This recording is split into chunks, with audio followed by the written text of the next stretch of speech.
Hello friends, வணக்கம். Welcome back to my channel காரைக்குடியின் மனம். இன்றைக்கி நம்ம என்ன பார்க்க போகிறோன்னா, தீபாவளிக்கு ஈஸியாக செய்யக்கூடிய ஒரு ஸ்வீட் ரெசிபி தான் பார்க்க போகிறோம். இது வந்து காரைக்குடியில் கண்டிப்பாக எல்லோரும் தீபாவளிக்கு பண்ணுற ஒரு ஸ்வீட் தான் இது. இது வந்து பார்த்திங்கன்னா மாவு உருண்டைன்னு சொல்லுவோம் எங்கள் ஊரில். ஸோ இது எப்படி செய்கிறதுன்னு பார்க்கலாம். அதுக்கு என்னெல்லாம் தேவைன்னு பார்க்கலாம் வாங்க. பாசிப்பருப்பு 1 கப் எடுத்திருக்கேன் நான். கழுவெல்லாம் எதுவும் வேண்டாம், அப்படியே ட்ரையான ஒரு பாசிப்பருப்பு 1 கப் எடுத்திருக்கேன். ஜீனி வந்து 2 கப் எடுத்திருக்கேன். அப்புறம் நெய் வந்து 1/2 கப் எடுத்திருக்கேன்.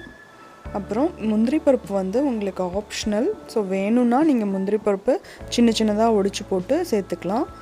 அப்புறம் ஒரு சிட்டிகை ஏலக்காய் தூள். ஸோ இதெல்லாம் தான் நம்ம மாவுருண்டை செய்கிறதுக்கு தேவையான பொருட்கள். ரொம்ப ஈஸியாக செஞ்சிடலாம். இவ்வளோ தான் இன்க்ரீடியன்ட்ஸ்.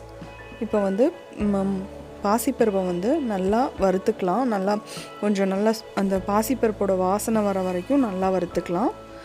நல்லாவே கொஞ்சம் கோல்டன் கலர் வர வரைக்கும் நல்லா வறுத்துக்கலாம். ஏன்னா கிட்ஸுக்கு கொடுக்குறதா இருந்தால் நல்லா வறுத்துட்டு நம்ம செஞ்சோன்னா வந்துட்டு ரொம்ப நல்லது அவங்களுக்கு, கிட்ஸுக்கெலாம். நல்லா வறுத்துட்டு ஒரு தட்டில் கொட்டி ஆற விடலாம். நம்ம நல்லா ஆறட்டும். ஆறுனதுக்கப்புறம் நம்ம வந்துட்டு இதை பொடி பண்ண போகிறோம். ஸோ இதை ஆறுற டைமில் நம்ம வந்து ஜீனியை வந்து பொடி பண்ணி எடுத்துக்கலாம். ஸோ ஜீனியை வந்து நான் ஒரு மிக்ஸி ஜாரில் மாற்றிட்டு அதை வந்து நல்லா நைஸாக பொடி பண்ணி எடுத்துக்கோங்க.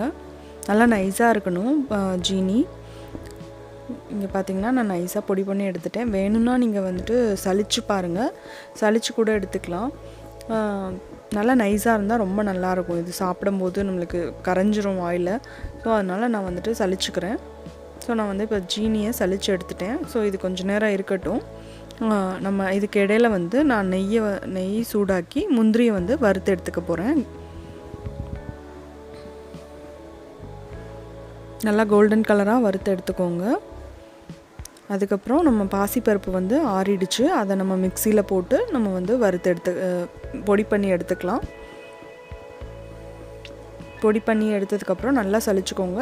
இந்த மாவும் வந்து நல்லா நைஸாக இருக்கணும். உங்களுக்கு பெரப்பரன்னு இருந்தால் சாப்பிடும்போது ஒரு மாதிரி இருக்கும். ஸோ நல்லா வந்துட்டு நைஸாக இருக்கணும். அதுக்கப்புறம் நான் வந்து இதில் முந்திரி அந்த ஜீனி எல்லாத்தையும் மிக்ஸ் பண்ணுறேன். நல்லா மிக்ஸ் பண்ணிக்கோங்க. அதுக்கப்புறம் நெய்யை வந்து நான் மைக்ரோவேவில் சூடு பண்ண போகிறேன். நீங்கள் வந்து அடுப்புலேயே கூட சிம்மில் வந்து கீயை சூடு பண்ணிகிட்டே இருக்கலாம். சிம்மில் வச்சுட்டு கீ சூடாகவே இருக்கணும். நான் வந்து மைக்ரோவேவில் சூடு பண்ணி இந்த மாவில் ஆட் பண்ணிக்கிறேன். ஸோ சூடான நெய்யை மாவில் கொஞ்சம் கொஞ்சமாக ஆட் பண்ணி இந்த மாதிரி ஃபஸ்ட்டு ஸ்பூன் வச்சு கலரிக்கோங்க. அதுக்கப்புறம் நெய் கொஞ்சம் ஆறினதுக்கப்புறம் நீங்கள் கை வச்சுட்டு நல்லா மாவு பிசைஞ்சிட்டு உருண்டையாக உருட்டி எடுத்துக்கணும்.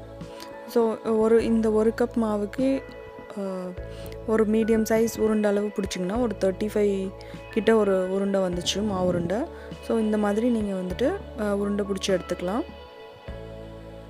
ஸோ ரொம்ப சூப்பராக இருக்கும். இது சாப்பிடும்போதே ரொம்ப டேஸ்டியாக கூட இருக்கும்.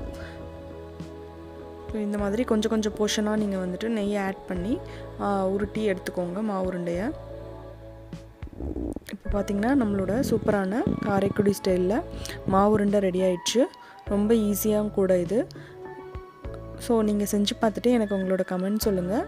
இது ஃப்ரிட்ஜில் வைக்கணும்லாம் அவசியம் இல்லை. ரூம் டெம்பரேச்சரில் நம்ம வெளியிலே வைக்கலாம். நல்லா ஒரு ஏர்டைட் பாக்ஸில் போட்டு க்ளோஸ் பண்ணி வச்சுருக்கலாம். ஸோ என்னோடய வீடியோ உங்களுக்கு பிடிச்சிருக்கும்னு நினைக்கிறேன். பிடிச்சிருந்தா என்னோடய சேனலுக்கு மறக்காமல் சப்ஸ்கிரைப் பண்ணுங்கள். பக்கத்தில் இருக்க பெல் ஐக்கான் கிளிக் பண்ணால் நான் போடுற வீடியோஸ்லாம் உங்களுக்கு நோட்டிஃபிகேஷனோடு வரும். தேங்க்யூ.